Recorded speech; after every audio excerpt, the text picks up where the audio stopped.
My scripture reading for this morning is taken from the book of Mark, St. Mark, 12th chapter, 13th through the 17th verse. And they sent unto him certain of the Pharisees and of the Herodians to catch him in his words. And when they were come, they said unto him, Master, we know that thou art true, and carest for no man, for thou regardest not the person of men, but teachest the way of God in truth. Is it lawful to give tribute to Caesar or not? Shall we give or shall we not give? But he, Jesus, knowing their hypocrisy, said unto them, Why tempt ye me? Bring me a penny that I may see it. And they bought it. And he said unto them, Whose is this image and superscription? And they said unto him, Caesar's. And Jesus answered, saying unto them, Render to Caesar the things that are Caesar's, and to God the things that are God's. And they marveled at him. Thus is the scripture reading of Mark 12, 13 through the 17th verse. Can I say unto you, good morning and blessings. This scripture says a lot about where we are today in the world. Caesar, as we know from history, was one of the great rulers of the Roman Empire.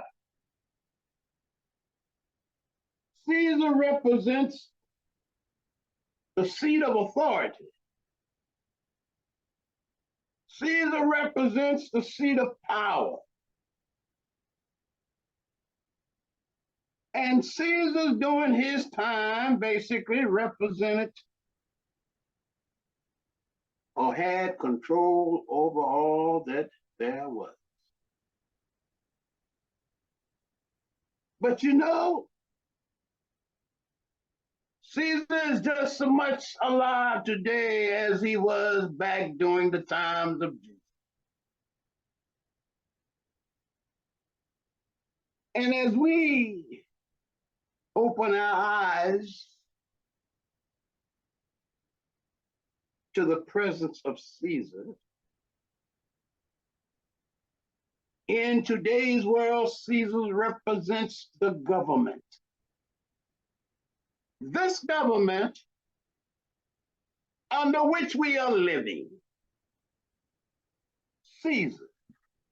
And they came unto him saying, Whom shall we pay? Or shall we give tribute to Caesar? In today's world, giving tribute to Caesar represents a lot of things. First and foremost, as the scriptures say, taxes. Shall we pay taxes to the government? Being Caesar, the ruler. But you know that when you are a working person, question is not, shall we pay taxes, because Caesar takes his off the top. Before you get yours, Caesar has already taken his. And if Caesar determined that he has not taken enough, then he is coming after you for more. Jesus said, bring me a penny. And he said unto those whose image and superscription is this? And they said, Caesar. And Jesus said, give unto Caesar that which is Caesar, and give unto God that which is God.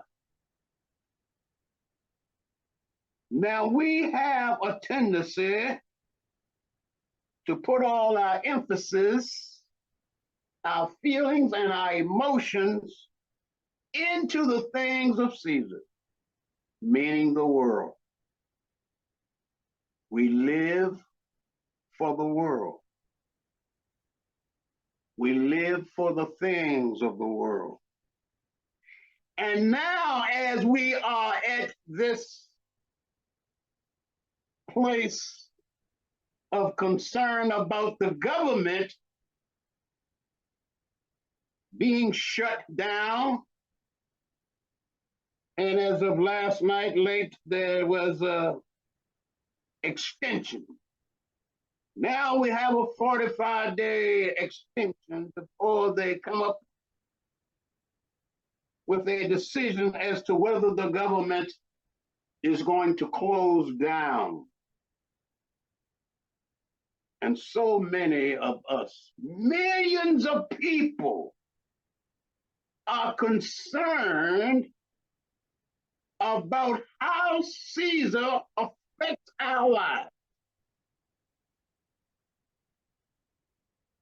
Millions of people will be affected by the decision that Caesar makes that determines the status of our lives. Folks have spent their lives working to make a decent living. And when you look out as to what is happening now, folks are on the picket line. Folks are striking. Folks are refusing to work.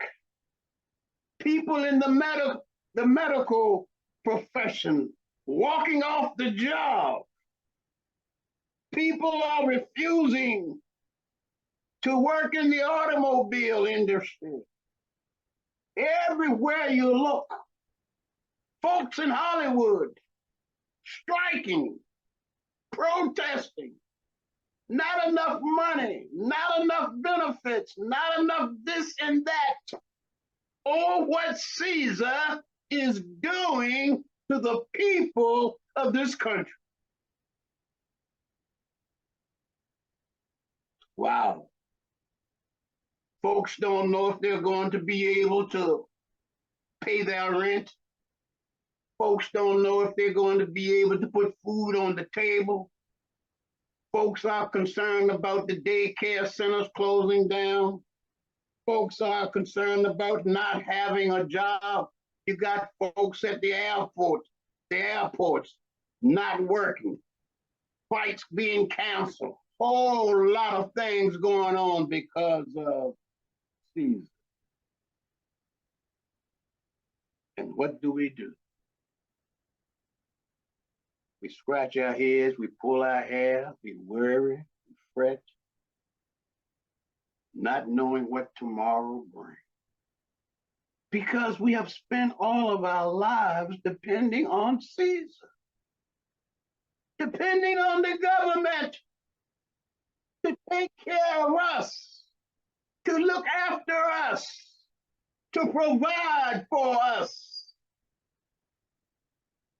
And now when Caesar said, I might not be doing these things for you,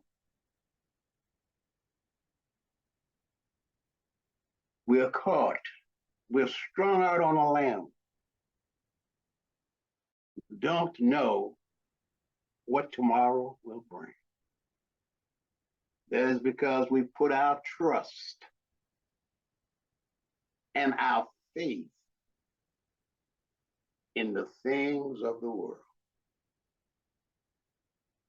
Now, as scripture says, as Jesus said unto those that came unto him, inquiring about whether they should pay tribute to Caesar, taxes. We know that we have to pay taxes if we're working. And for those of us that are retired, we still have to pay a certain amount of taxes. There's still a certain amount of us that we have to give to Caesar, the government, to the world.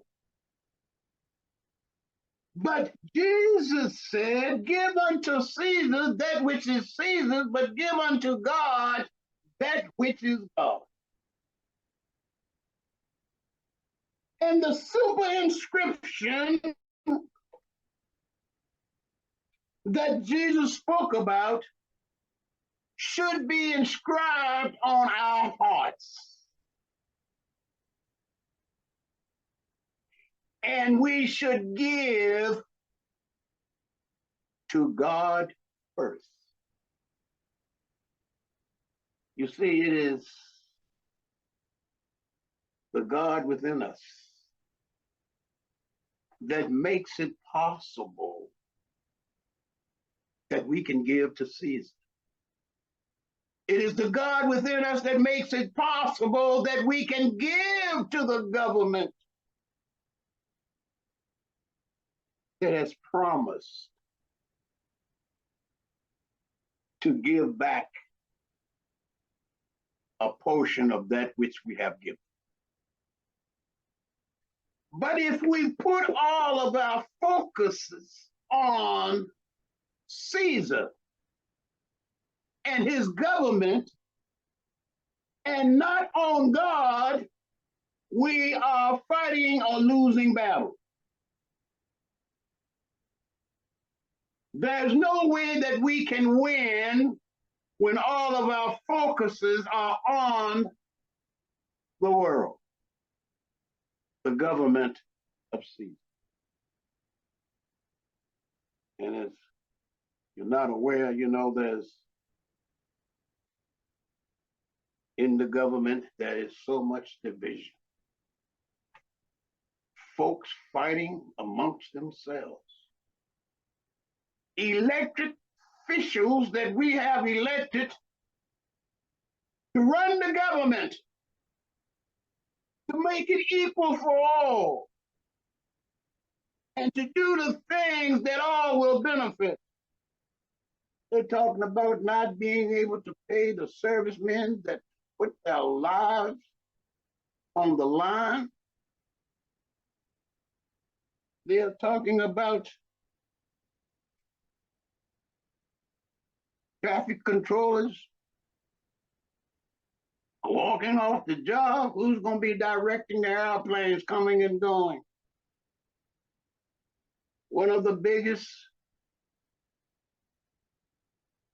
medical facilities in the country, Kaiser, I think I heard it was something like more than 18 to 19,000 people going on the picket line, striking. Folks going to be sick and they're not going to be able to get into medical help. Where do we go? To whom do we turn? Well, as the master teacher Jesus said, give unto God. You know, there's many folks this day thinking and saying that God will make a way. But I stand here to tell you this morning, God will not make a way because God is the only way. God need not make a way. We need to turn our focuses within and let that consciousness of God within us make a way in us. God is unchangeable. The same yesterday, today, and tomorrow. God does not change.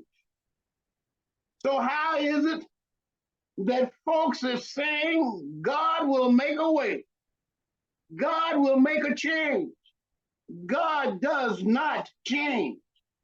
It is only when we turn within that the change takes place within us and thereby manifest out in the world. You see, it doesn't matter as to what is going on out in the world. It doesn't matter as to what is going on out in the world. You see, there's two types of government. There's the government of man and there's the government of God. Which one are you living under? That is the question. That is also the key to life. If you're living under the government of God, you have no need to be concerned about what's happening out in the world. Because the government of God is greater than the government of man. You have to take that into your consciousness and into your thought. You can't just give 99.9% of your time to the world and that other 1% to God and expect everything's going to be all right. Does not the scripture say God is a jealous God? Thou shalt not have no other gods before me. That means Caesar and all of his workers, all of his allies. Only God is number one. Only God will bring you through, carry you through, and see you through. Whatever it is that's going on out in the world that is in opposition to the truth of what God is, you need not worry. You need not be concerned whether you're going to get a paycheck next week, next month, whether you're going to be able to pay your bills, put food on your table, provide for your children. God takes care of his own. And if you're out in the world, living out in the world, and your focus is on the world, and you're living under the government of Caesar, then you better make a change. Don't ask God for a change. You make a change. Turn within to the kingdom, to the government that is within you. And you will never, ever have to worry, want, or be in need. You'll never have to fear as to what is going on out in the world. You see, that was what as scripture said, when Satan carried Jesus up on the high pinnacle, said, if you fall down and worship me, I will give you all the kingdoms of the world. He didn't say the kingdom of heaven. He said the kingdoms of the world.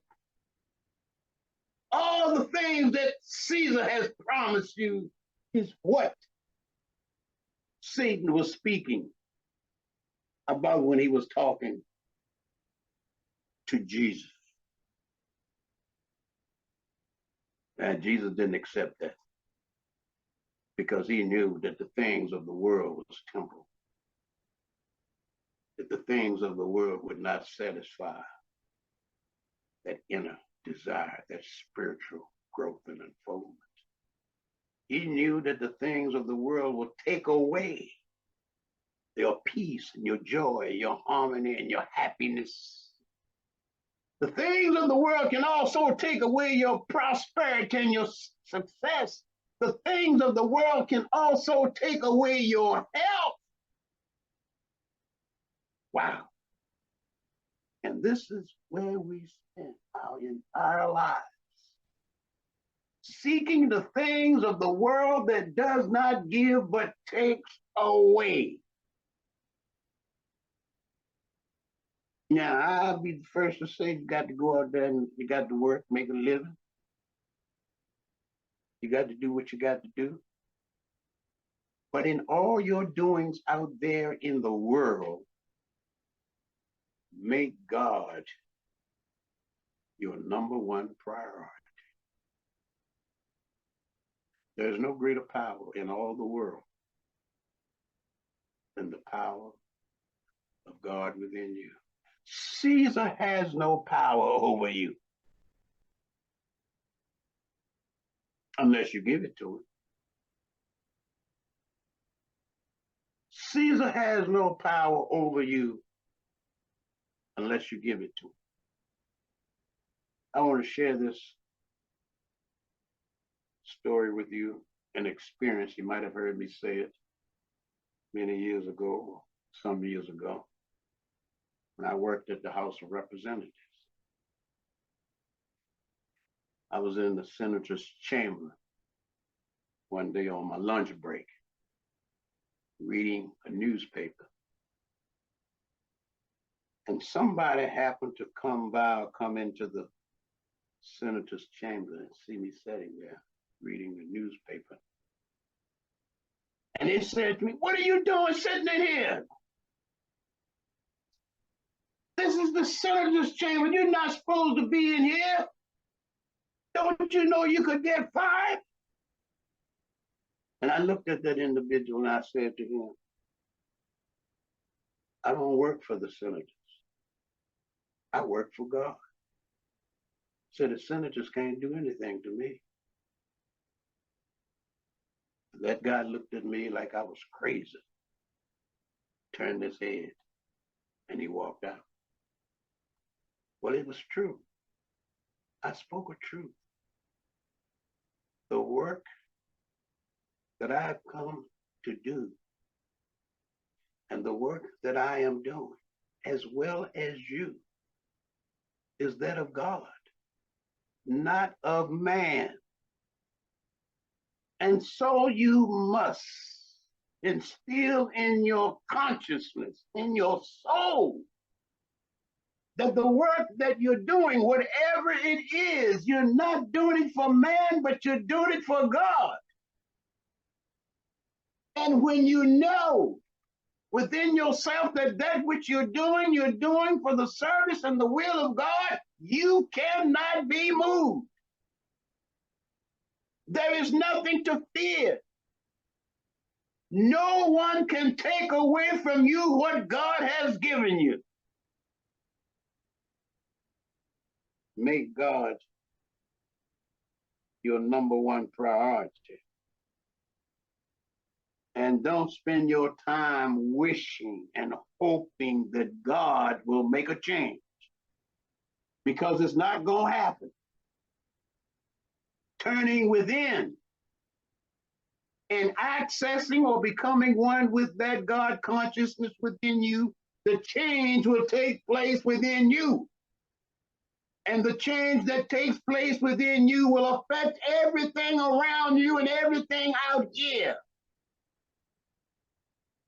even the world. And Caesar cannot touch you. I just want to add a little something in there. When you've turned yourself inward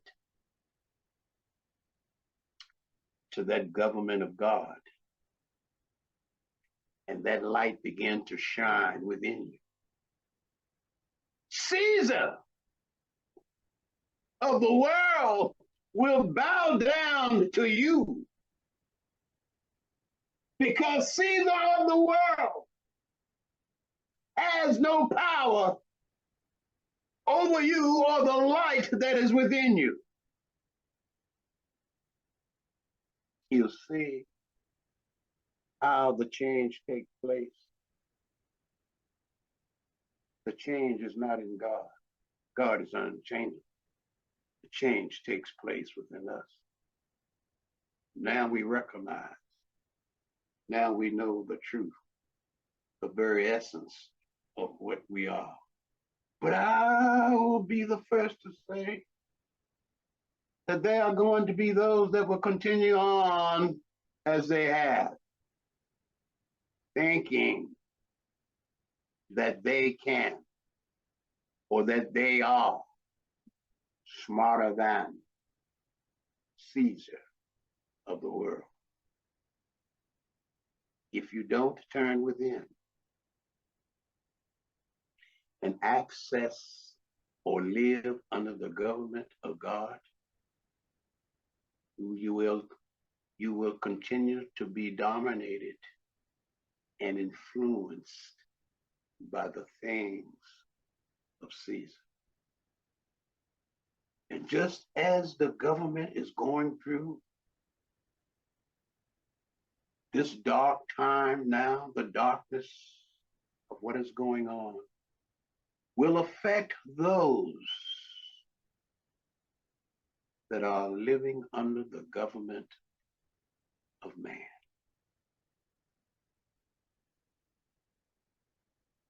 That are living under the government of man, depending on the government to take care of you, to provide for you, to protect you. And you turn away from the very source that is responsible for the life that permeates every fiber of your being.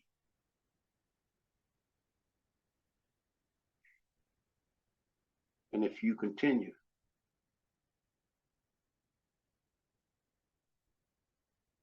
to run after,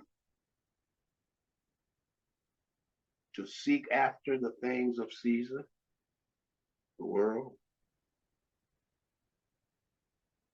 when you're disappointed and let down, when you are denied,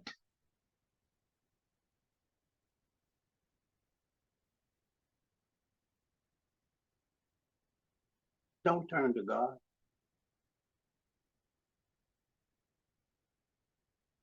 Turn to Caesar and ask why. Say unto Caesar, I've given you my life, I've given you my energy, I've given you all that I have. I have neglected myself, my health, my joy, my happiness, and my freedom. And what have you given me in return? Misery, pain, and suffering, heartaches, all the things that have worked against me and not for me. God, turn within. Make God your number one priority, and you will never want. You will never fear. Prosperity and success is assured. You will live in peace, and you will enjoy a life of health. God is the good and the government under which we all should live. And so it is. Namaste.